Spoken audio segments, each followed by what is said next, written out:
Business email compromise isn't just a scam.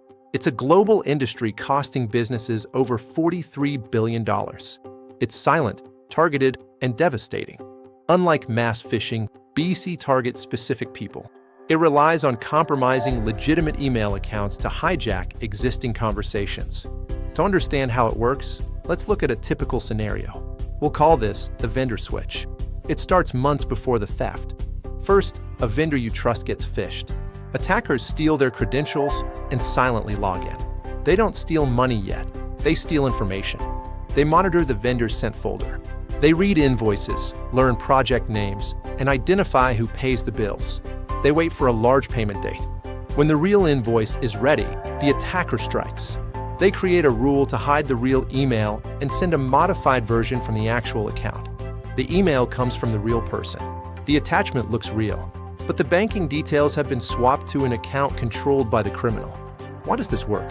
Because they add psychological pressure.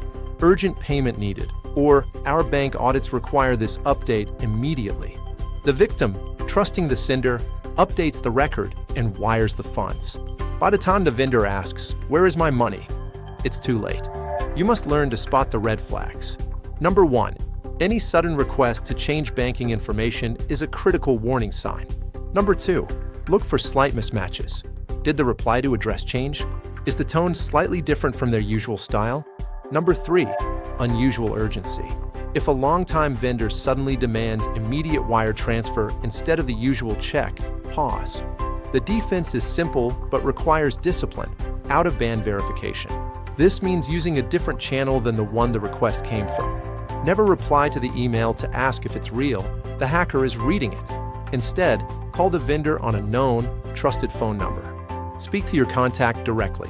Ask, "Did you send a request to update banking details?" 9 times out of 10, they will say no.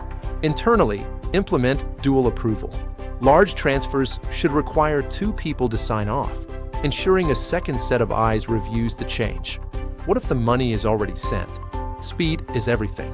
The first 24 to 48 hours are critical for any chance of recovery. 1. Call your bank immediately and request a kill chain or recall. 2. File a complaint with the FBI's IC3 or your local cybercrime unit. While technology like multi-factor authentication helps prevent the initial compromise, human vigilance is the last line of defense against BEC. To summarize, verify all payment changes via phone. Train your team to spot urgency. And trust your instincts. If it feels off, it probably is. Invoice fraud relies on deception. By validating communication, you strip the attackers of their only weapon. Stay safe.